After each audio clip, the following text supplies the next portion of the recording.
Il est très exactement 8 heures sur Studio Qualita. Bonjour à tous et bonjour à toutes. Olivier Granilic au micro pour une heure d'actualité israélienne et internationale depuis le studio de Studio Qualita ici à Jérusalem. Et pour commencer cette heure d'actualité, nous allons dans quelques instants vous donner l'essentiel de l'actualité de ce matin avec le premier journal que j'ai le plaisir de vous présenter.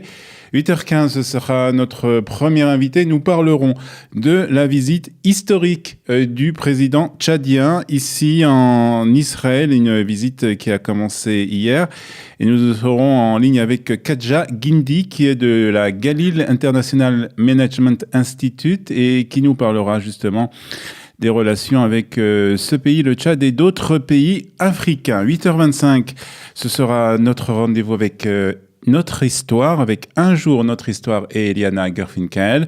Et puis 8h35, comme chaque jour, la revue de la presse et des médias israéliens. Et 8h50, nous parlerons d'un congrès, un congrès qui est organisé sur les obstacles à la paix, organisé à Tel Aviv par les femmes pour la paix. Ce sera Marilyn Smadja qui sera avec nous, donc en fin de matinée pour parler de ce congrès. Mais nous commençons bien entendu comme chaque matin par l'actualité. Et l'actualité ce matin, c'est Israël et le royaume du Bahreïn qui vont sans doute établir des relations diplomatiques officielles entre les deux pays. C'est en tout cas ce qu'a annoncé hier un responsable du gouvernement israélien. Il a annoncé que des négociations étaient en cours actuellement pour établir des relations diplomatiques donc entre Israël et le royaume du Bahreïn.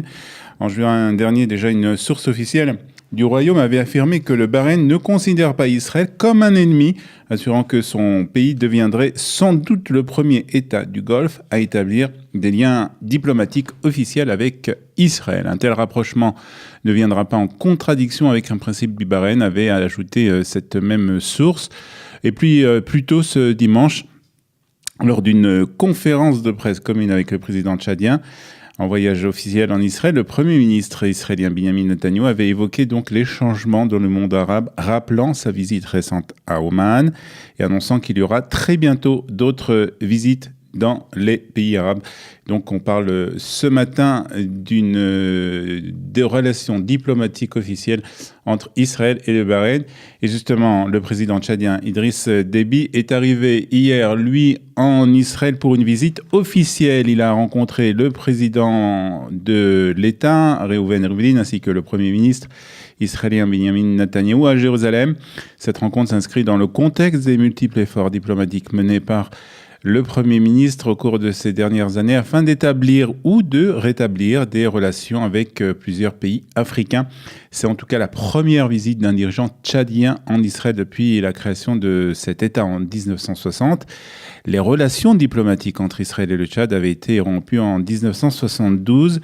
Le Premier ministre israélien Benjamin Netanyahu a qualifié la visite du dirigeant tchadien d'historique. Nous parlerons donc de tous ces sujets avec notre invité à 8h15, Kadja Guindi, qui nous parlera donc de cette visite ainsi que des relations qui s'instaurent avec les pays africains actuellement entre Israël et donc le continent africain. Et puis activité diplomatique intense en Israël cette semaine puisque le président de la République tchèque Miloš Zeman est arrivé lui aussi en Israël pour une visite officielle de 4 jours au cours de laquelle il inaugurera un bureau à Jérusalem, une initiative perçue comme un premier pas vers le déplacement de son ambassade de Tel Aviv vers la ville sainte. En effet, Miloš Zeman inaugurera donc ce mardi une maison tchèque dans la capitale en présence du Premier ministre Benjamin Netanyahu.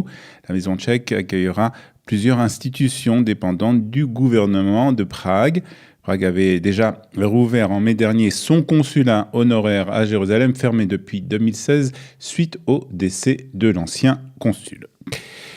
Mais c'est la situation de la coalition qui continue de faire la une de l'actualité israélienne ce matin avec la décision de Moshe Kahlon, le président du parti Kulanu, qui a donné la liberté de vote à ses députés.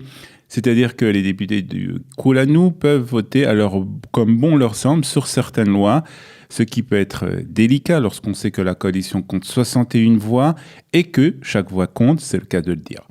Le second obstacle, c'est la loi sur l'enrôlement des Haredim dans l'armée. Et dans ce cas, Benjamin Netanyahu veut gagner du temps Le Premier ministre a annoncé déjà que la loi ne sera pas changée, mais le gouvernement a encore une semaine pour présenter sa position devant la Haute Cour de justice. Mais comme je vous l'ai dit, Benjamin Netanyahou veut gagner du temps et veut éviter la sortie des partis orthodoxes de la coalition. Il a donc demandé, il a l'intention plus exactement de demander à la Haute Cour de justice un délai supplémentaire pour justement éviter la sortie des partis orthodoxes de la coalition. La raison invoquée, ce sera que le nouveau ministre de la Défense, c'est-à-dire Benjamin Netanyahou, doit analyser le sujet, doit analyser le dossier et donc demande un délai supplémentaire à la Haute Cour de justice, donc une coalition toujours en difficulté pour le Premier ministre israélien. Et puis le gouvernement israélien a officiellement voté hier en faveur de la confirmation du général Aviv Kochavi au poste du chef d'état-major de l'armée israélienne, faisant de lui le 22e commandant de Tsahal. L'ancien ministre de la Défense israélien Avigdor Lieberman avait annoncé fin octobre avoir choisi le général Kochavi pour prochain chef de l'état-major de l'armée israélienne. Il est censé prendre ses fonctions le 15 janvier 2019, succédant ainsi au général Gadi Eisenkot qui termine son mandat à la fin de cette année. C'est un commandant de haut niveau, a déclaré le Premier ministre au cours de cette annonce qui a été faite donc lors du Conseil hebdomadaire des ministres, une déclaration qui est reprise ce matin par l'ensemble de la presse israélienne. Et puis la brigade de commando de l'armée israélienne a lancé un exercice qui consiste à affronter le groupe terroriste palestinien du Hamas dans la bande de Gaza et la milice chiite terroriste du Hezbollah au Liban simultanément. C'est ce que a fait savoir en tout cas un porte-parole de l'armée. Cet entraînement à grande échelle va se poursuivre pendant toute la semaine. Dans le passé, les analystes israéliens de la défense avaient estimé que les inquiétudes portant sur la perspective d'une guerre sur deux fronts ont pu empêcher l'armée de lancer une campagne majeure dans la bande de Gaza. C'est aussi un avertissement à l'encontre du Hamas et du Hezbollah que veut donc faire passer l'armée israélienne en annonçant donc cet exercice qui a commencé ce dimanche. En politique internationale, enfin, les dirigeants des 27 pays de l'Union européenne ont tourné une page historique en approuvant hier, le dimanche 25 novembre, donc l'accord de divorce entre l'Union européenne et le Royaume-Uni. Le Conseil européen approuve l'accord de retrait du Royaume-Uni, de Grande-Bretagne et de l'Irlande du Nord de l'Union européenne, écrivent donc les 27 dans une conclusion du sommet.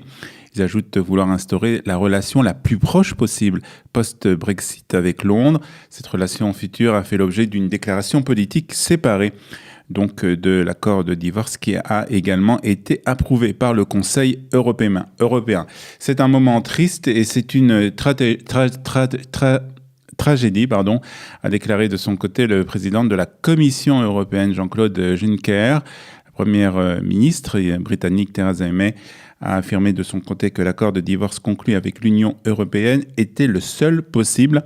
Le traité de retrait négocié dans la douleur pendant 17 mois entre Londres et Bruxelles doit encore passer l'épreuve de la ratification du Parlement européen et surtout celle du Parlement britannique avant d'entrer en vigueur le 29 mars 2019.